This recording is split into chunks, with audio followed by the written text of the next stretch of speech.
बहुत समय पहले हिमालय में घने जंगलों से घिरा एक छोटा सा गांव बसा था। गांव के चारों ओर हरे भरे खेत थे। उसी गांव के पास एक शांत गुफा में ऋषि कश्यप अपना आश्रम बनाए रहते थे। वे गहरे ध्यान, साधना और ज्ञान के लिए प्रसिद्ध थे।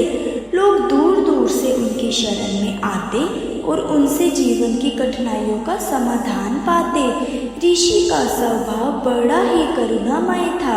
वे कहते थे, सच्चा सुख दूसरों को सुख देने में है और असली तपस्या अपने स्वार्थ को त्यागने में। एक दिन गांव में एक साधु आया जो लगातार घर घर जाकर भिक्षा मांग रहा था।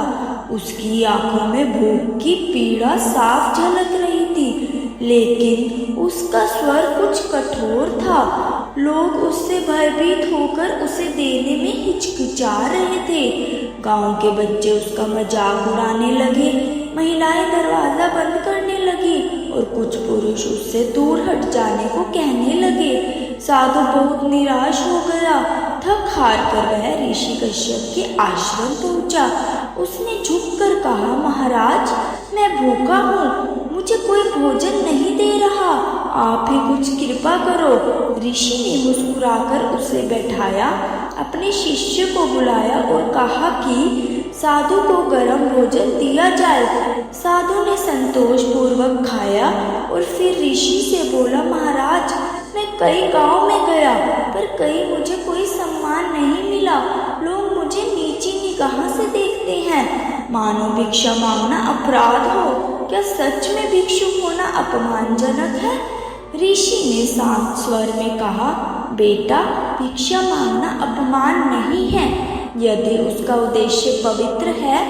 कोई साधु जब भिक्षा मांगता है तो वह केवल अपना पेट भरने के लिए नहीं बल्कि लोगों को दान का अवसर देने के लिए भी आता।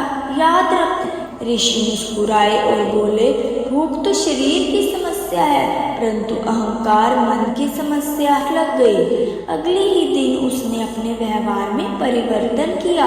अब वह जब भिक्षा मांगता तो हाथ जोड़कर विनम्रता से कहता, माता, कुछ दान दीजिए, इससे आपके परिवार को सुख समृद्धि मिलेगी। उसकी इस मधुरता से लोग प्रभावित हुए और उसे सम्मानपूर्वक भोजन देने लगे।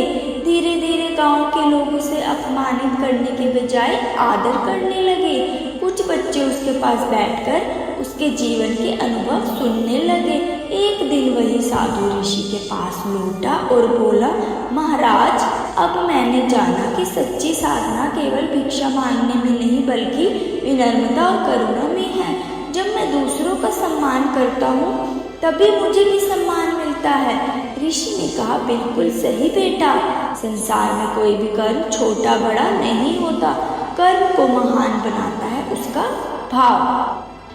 यदि भिक्षा मांगते समय तुम्हारे भीतर करुणा और विनम्रता का भाव है तो वही कर्म तुम्हें ऊंचा उठा देगा। समय बीतता गया। साधु अब केवल भिक्षा लेकर जीने नहीं वाला था। उसने गांव के बच्चों को शिक्षा देना शुरू किया।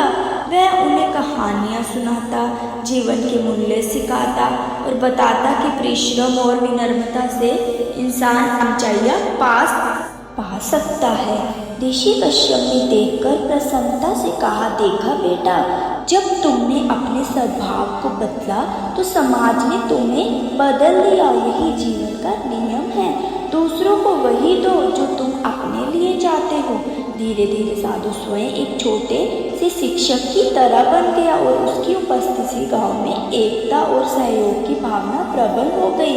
गांव की महिलाएं कहती, यह साधु तो जैसे भगवान का दूत है जो हमें भलाई और नम्रता का मार्ग दिखाता है।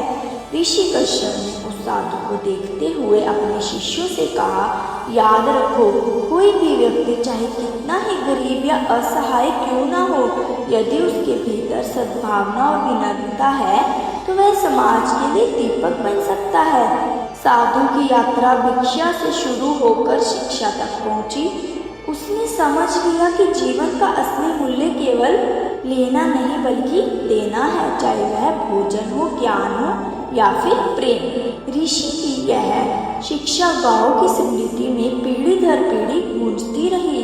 सच्चा तप वही है जिससे हम अपने स्वार्थ को छोड़कर दूसरों के लिए जीते हैं।